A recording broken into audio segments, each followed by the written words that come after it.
يلا بينا ندوق. بسم الله. بصوا، هو الراجل اللي اخترع الكشري ده ابن الذين استاذ. اول حاجه بعملها هي بنحط زيت في الطاسه، عشان هو ده الزيت اللي هنشتغل فيه لباقي الكشري كله. وطبعا بكون نقع حمص عشان يكون سهل في التسويه معايا.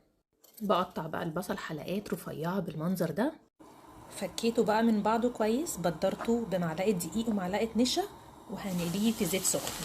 هشيل بقى البصل من الزيت، والزيت اللي واخد ريحه وطعم البصل ده هو اللي هنكمل بيه طبخ الكشري.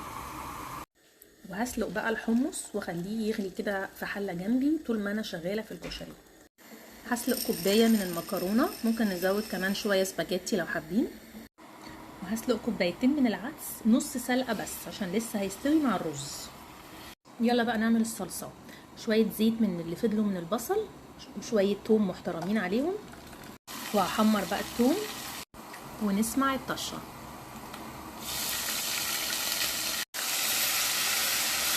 بعد ما ضفت الخل هضيف بقى الطماطم المعصوره، هضيف بقى معجون صلصه لو احتاجنا، والتوابل هي ملح وفلفل وكمون بس. ونوطي النار ونغطي ونسيبها تتسبك.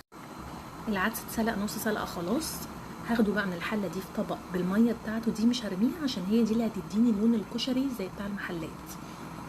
وفي نفس الحله شويه من الزيت اللي فضل برضو من البصل هحمر فيهم تقريبا نص كوبايه شعريه، ومعاهم فصين توم ورشه كمون لسه مطحونه هتودي الطعم في حته تانية. الشعريه اتحمرت، هنزل بكوبايتين رز، كوبايتين رز مصري مغسول تقلبتين، وهرجع العدس بالميه بتاعته. نقلب بقى كله مع بعضه ونظبط الميه. طبعا الميه هتكون مغليه تغطي بالظبط الرز والعدس، ونظبط الملح بتاعنا. الكشري خلاص اتشرب الميه، هوطي النار خالص واغطيه واسيبه يستوي. الحمص بتاعنا عقبال ما خلصت اهو اتسلق. تعالوا اقول لكم بقى هنعمل فيه ايه لحد ما الكشري يستوي. ده هيكون منه بقى الحمص ومنه الدقه، وممكن حمص الشام كمان. هزود له توم، رشه كمون، ملح وشطه لو حابينه حامي، تقريبا ربع كوبايه خل، وطماطمايه او معلقه صغيره من صلصه الكشري اللي احنا لسه عاملينها عشان بس نلونه شويه. وهسيبه بقى يغلي كده لحد وقت تقديم الكشري.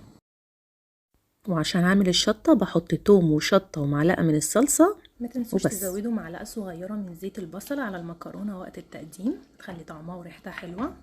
تلت ساعه بقى كده وهفتح على الكشري. بسم الله. يا سلام. بصوا بقى، شايفين الفلفله؟ شايفين لونه فظيع فظيع. مفلفل ازاي، الريحه بقى طبعا يعني جايبه اخر الشارع. ادي البصل بنقول عليه ورده للكشري، وادي الحمص، وادي حله الكشري، وادي الصلصه، وادي المكرونه. يلا اوريكم نطبق ازاي الطبق. اول حاجه بنحط الكشري من غير بقى تزويق، انا هوريكم الكشري بيتاكل ازاي بالظبط في البيت. ادي الكشري. بعد كده شويه مكرونه، بعد كده بنحط الصلصه.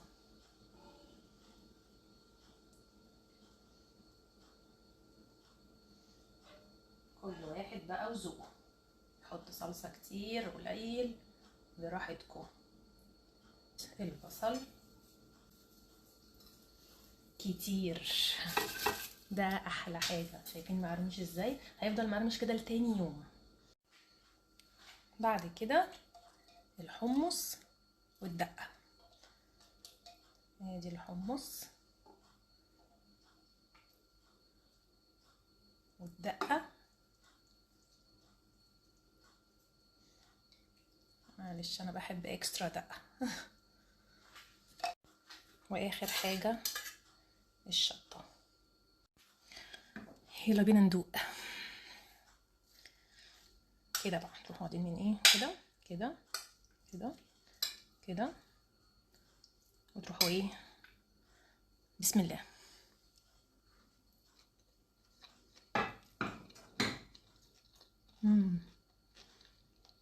الله، مش عشان انا اللي عاملاه، بس انا بحب الكشري قوي. طعمه احلى 100 مره من بتاع المحلات. بصوا، هو الراجل اللي اخترع الكشري ده ابن الذين استاذ. يعني ازاي الميكس ده يا ابن الذين؟